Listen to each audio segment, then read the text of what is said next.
সিলেট সিক্সার চলে এসেছে তাদের উঠানে, শুরু করেছে নতুন দিনের অনুশীলন। কাল সন্ধ্যায় চিটাগং ভাইকিংসের বিপক্ষে ম্যাচ দিয়ে শুরু হবে ঘরের মাঠে তাদের অভিযান। অথচ দলের সঙ্গে নেই নাসির হোসেন, গত বিপিএলে সিলেটকে যিনি নেতৃত্ব দিয়েছিলেন। নাসির বিপিএলে এখন পর্যন্ত খেলেছে মোটে 2টি ম্যাচ, 2 ম্যাচে তার রান সংখ্যা 4। নাসিরের পারফরমেন্সে মোটেও সন্তুষ্ট নয় সিলেট টিম ম্যানেজমেন্ট। এই পারফরমেন্সে দলের একাদশে ঠাঁই পাওয়াটাই কঠিন, যেহেতু দেশের তারকা ক্রিকেটার সাইড বেঞ্চে তাকে বসিয়ে রাখাটা দৃষ্টিকটু। তাই নাসিরকে কদিন ছুটি দেওয়া হয়েছে বলে জানালেন সিলেট দলের মিডিয়া ম্যানেজার তামজিদুল ইসলাম।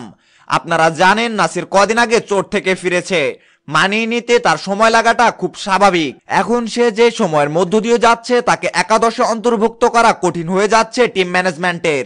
আর একাদশে না থাকলে সাইড বেঞ্চে থাকতে হবে।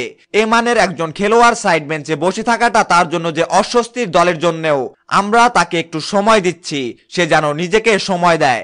আবার আমরা যখন ঢাকায় ফিরবো সে দলে যোগ দেবে। একাদশে সুযোগ পাওয়ার নিশ্চয়তা নেই বলে দলের সঙ্গে থাকা যাবে না, বরং দলের সঙ্গে থাকলে তো নিজেকে ফিরে পাওয়ার অনেক উপায় খুঁজে পাওয়া যায়।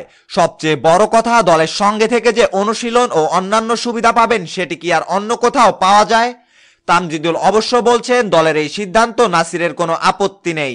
সে কোনো আপত্তি করেনি, সে নিজেও বুঝেছে একটা বিরতি দরকার।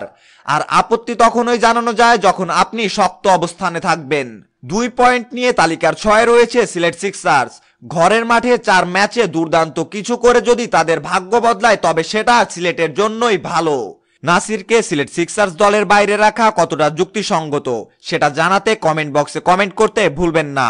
ক্রিকেটের নিত্য নতুন সকল সংবাদ সবার আগে পেতে চ্যানেলটি এখনই সাবস্ক্রাইব করুন। ধন্যবাদ।